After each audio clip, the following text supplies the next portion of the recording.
ने कहा ठीक है, मैं देवान्या को छोड़ नहीं सकता हूँ और शर्मिष्ठा को भी नहीं छोड़ सकता हूँ, राजा मुझे दोनों से विवाह करना है। वृषपर्वा ने कहा ठीक है, आप ऐसा कहते हैं तो देवयानी आपके साथ चली जाएगी, लेकिन दासी बनकर रहेगी।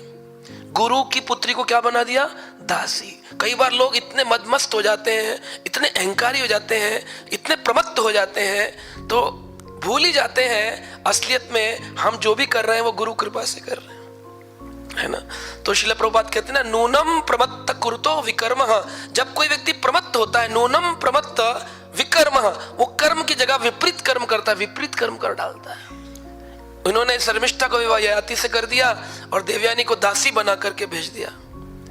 अब जब दासी बन करके चली गई, और क्यों बने? क्योंकि शुक्राचार्य को निकाल देते तो शुक्राचार्य तो ऐसे गुरु थे जिन्हें वित्त की आसक्ति थी कि अगर कल को हमें यहां से निकल गए तो दक्षिणा कहां से मिलेगी, भोजन कैसे चलेगा, हमारी कन्या के झगड़े के कारण हमारी रोटी चली जाएगी। तो उन्होंने क्षमा याचना करके बात सेटल हो गई। पर इसमें एक शर्त लगाई गई कि ययाति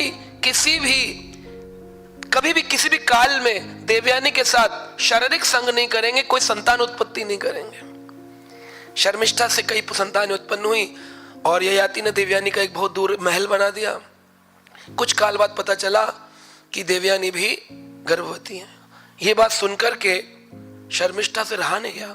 कहा मेरे पिताजी ने वचन, आप देखिए आए थे, पिताजी के वचन को आपने तोड़ दिया, मैं जाकर पिताजी से कहती हूँ। तो शुक्राचार्य को जाकर के देवयानी ने बताया, शर्मिष्ठा ने बताया कि ऐसा ऐसा यहाँ पर हो गया है। इस कारण से वो श्राप मिल गया उनको। क्या श्राप मिला? कि तुम्हारी सारी युवावस्था चली जाए।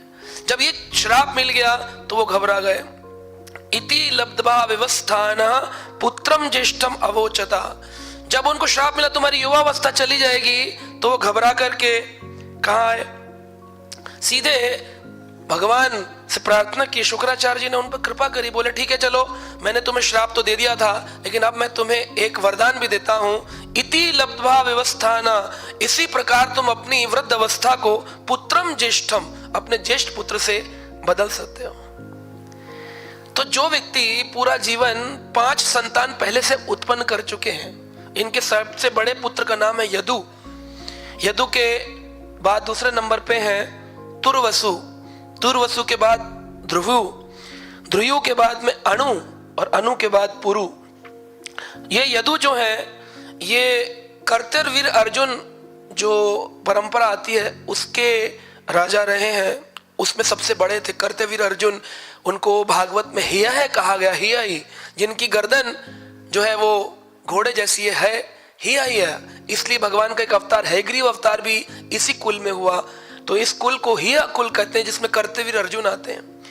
उसके ही यदु राजा, यदु डायनेस्टी कहलाते हैं, यदु राज्य, यदु साम्राज्य, यदु कुल। और दूसरे हैं तुर्वसु।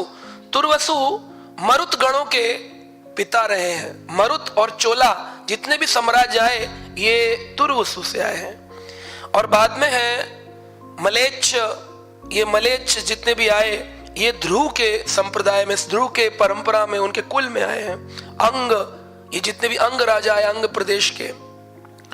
और ये जरासंध आदि जो आए, जरासंध ये आए अनु जो थे पुत्र, उनकी परंपरा में जरासंध जन्म लिए हैं और उन्हें अधिरथ जरासंध कहते हैं। और पुरु जो थे सबसे छोटे, उनकी परंपरा में कुरुवंश, कौरव और पांडव जो आए, कुरुक्षेत्र जिनके नाम से पड़ा कुरु, ये पुरु के वंशज हैं। तो 5 पुत्र हुए ययाति के। कौन कौन से? यदु, तुर्वसु, ध्रुयु, अणु और पुरु। तो उन्होंने सबसे पहले ये विनती अपने बड़े पुत्र पर लगाई कि, क्योंकि उन्होंने कहा था शुक्राचार्य ने, ज्येष्ठम अवोचतः, ज्येष्ठ के पास जाओ और उससे ये प्रार्थना करो। तो उन्होंने जाकर कहा कि माता हम कृतम, माता मां, नाना को माता मां कहते, माता मां पिता मां बोलते ना, तो माता महा कृतम, तुम्हारे नाना शुक्राचार्य ने, वत्सम न तृप्तो विशेषु, क्योंकि तुम संतुष्ट नहीं हुए हो इतने वर्षों तक भोग करने के बाद भी, तो मुझे वृद्ध अवस्था दे दी है, मेरी शरीर जो है वो जर्जर हो गया है, लेकिन अब उन्होंने मुझे वरदान दिया है कि मेरी वृद्ध अवस्था पुनः युवा हो सकती है। किस कारण से? अगर मैं अपने किसी पुत्र से उसकी युवा अवस्था धारण कर लूं। इतने वर्ष भोग किए, 5 संतान उत्पन्न करी, फिर भी मन में एक भाव है कि मुझे और भोग करना है। प्रहलाद महाराज कहते हैं यह भोग की वासना की इच्छा ऐसी है, कंडुयेन। कंडुयेन का मतलब होता है खुजली करना। गाय जो होती है ना, वो गौ माता के पास आप जाएं, हम लोग गौशाला में विराजमान है, गऊ के पास जाओ तो उसके गर्दन के भाग में कंडुयन करना होता है, धीरे धीरे सहलाओ तो उसको बड़ा अच्छा लगता है। तो कभी कभी जो गाय अच्छी होती है वो अपनी गर्दन आगे कर देती, कह लो और आराम से खुजाओ। वो कंडुयन किया जाता है यहाँ पर। तो खुजली ऐसी है, आपके किसी भाग में अगर कंडुयन खुजली हो जाए, आप खुजाएं तो मन करेगा और। तो कभी जब किसी रोगग्रस्त हो, डॉक्टर के पास जाएं, जो त्वचा के रोग डॉक्टर होते हैं ना, स्किन स्पेशलिस्ट, वो कहते हैं कि खुजली होने पर खुजाओ मत, इसको वैसे ही छोड़ दो, कुछ समय पर बंद हो जाएगी। जितना खुजाओगे उतना ही इसके अंदर से रक्त प्रवाह होने लग जाएगा, खून निकलेगा बाहर। लेकिन क्या करें, खुजली होती है तो हाथ वहीं पर चला जाता है कि नहीं। तो इंद्रियों की जो खुजली है, इंद्रियों की जो इच्छाएं हैं, इनका दमन सरल नहीं है। लगता बहुत अच्छा है, लेकिन हम लोग कैसे फाल्गु दमन करते हैं। बिहार में एक नदी बहती है गया के पास, फाल्गु नदी।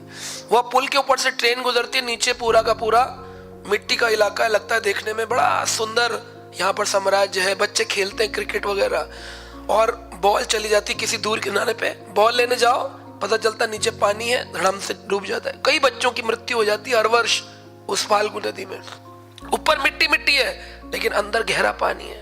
तो हम लोग भी ऊपर से तिलकधारी, धोतीधारी, गोपी ड्रेसधारी, साड़ीधारी, मालाधारी, बहुत सारे शिखाधारी, बहुत कुछ धारण कर लेते हैं, लेकिन अंदर कामनाओं, इच्छाओं के तरल तरंगे उठ रही हैं। इतनी तरल तरंगे उठ रही होती हैं अंदर, ओहो, है ना।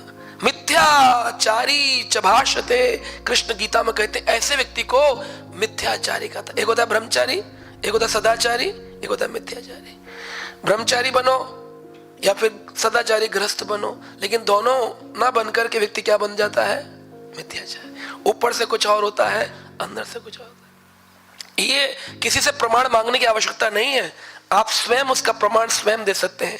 जब अकेले कक्ष में बैठे और कभी आंख बंद करें तो मन में जो विचार चल रहे हैं, आप वही हैं, आप वही हैं। जिस अकेले कमरे में आपके मन में जो विचार, परिवार में, समाज में, साधु संत में बैठ करके तो हर व्यक्ति साधु बन ही जाता है, लेकिन अकेले में जब साधु हो तो वह साधु है।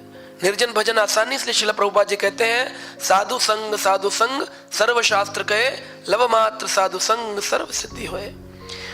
तो उन्होंने कहा माता मम कृतम वत्सः न तुष्टम विशेषु, मैं इन विषयों से संतुष्ट नहीं हुआ। अहम वैसा भवदीयेन रस्यम कतिपया समः, इसलिए मुझे विषय भोग का आनंद लेने के लिए कुछ देर के लिए अपनी इस युवा अवस्था को दे दो। यदु ने मना कर दिया, तुर्वसु ने मना किया, ध्रुव ने मना किया, अनु ने मना किया, बाद में पुरु ने अपनी